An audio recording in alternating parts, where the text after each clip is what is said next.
Отец мой служил тогда в Мосуле. Мне было 2 года с половиной. Стояло знойное лето, в городе невозможно было оставаться. Отцу пришлось отправить нас с матерью в деревню. Сам он каждое утро верхом ездил в Мосул, а вечером после захода солнца возвращался. Мать настолько тяжело болела, что не могла присматривать за мной. Долгое время я была представлена самой себе и ползала с утра до вечера по пустым комнатам. Наконец, в соседней деревушке нашли одинокую женщину-арабку по имени Фатма, у которой недавно умер ребенок. И Фатма стала моей кормилицей, отдав мне любовь и нежность материнского сердца. Я росла, как все дети этого пустынного края. Фатма, привязав меня точно куль за спину, таскала под знойным солнцем, взбиралась со мной на вершины финиковых пальм. Как раз в это время мы перебрались в деревушку, о которой я уже говорила. Каждое утро, захватив с собой какую-нибудь еду, Фатма уносила меня в рощицу и голышом сажала в воду. До самого вечера мы возились, барахтались с ней в озере, распевали песни и тут же подкреплялись едой.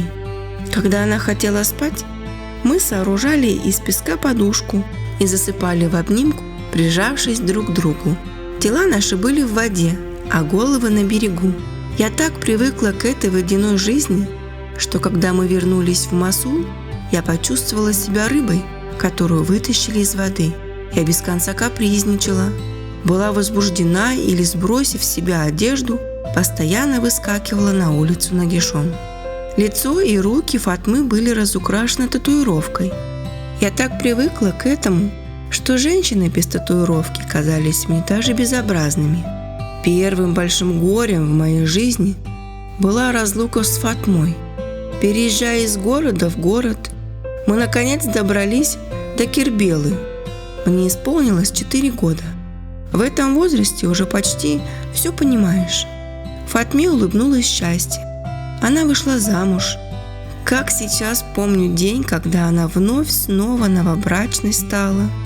Какие-то женщины, казавшиеся мне удивительными красавицами, так как на лице у них была татуировка, как у Фатмы, передают меня из рук в руки и, наконец, усаживают рядом с кормилицей. Помню, как мы едим, хватая руками угощения с больших круглых подносов, которые ставили прямо на пол.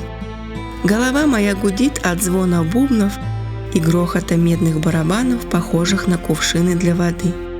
В конце концов, усталость берет верх, и я засыпаю прямо на коленях у своей кормилицы. Не знаю, была ли жива святая наша матерь Фатма, когда ее сына, имама Хюсейна, убили в Кербеле. Но даже если бедная женщина и дожила до такого черного дня, все равно, я думаю, ее стенания были ничто по сравнению с теми воплями, которые я испускала и на следующий день после свадебного пира, проснувшись на руках у какой-то незнакомой женщины. Словом, сдается мне, Кербела со временем своего основания не была свидетелем столь бурного проявления человеческого горя. И когда у меня от крика пропал голос, я, как взрослая, объявила голодовку. Тоску по моей кормилице помог мне забыть спустя много месяцев кавалерийский солдат по имени Хюсейн. Во время учебных занятий он свалился с лошади и стал инвалидом. Отец взял его к себе денщиком. Хюсейн был чудаковатый малый. Он быстро привязался ко мне, а я же на его любовь вначале отвечала непростительным вероломством. Мы не спали с ним вместе, как с Фатмой, но каждое утро, открыв глаза с первыми петухами, я вскакивала и встремглав бросалась в комнату Хюсейна, садилась сверху ему на грудь, как на лошадь, и пальцами открывала веки. Прежде Фатма ходила со мной в сад, водила в поле, а теперь Хюсейн приучил меня к казарме, к солдатскому быту. Этот огромный, длинноусый человек обладал удивительной способностью и искусством придумывать всевозможные игры. И вся прелесть заключалась в том, что большинство этих игр напоминало опасные приключения, от которых сердце уходило в пятки. Например, Хюсейн брал меня вверх, словно я резиновый мячик, и ловил у самой земли. Или же он сажал меня к себе на папаху и, придерживая за ноги, прыгал, затем быстро вертелся на одном месте. Волосы у меня лохматились, в глазах рябило, захватывало дыхание, я визжала и захлебывалась от восторга.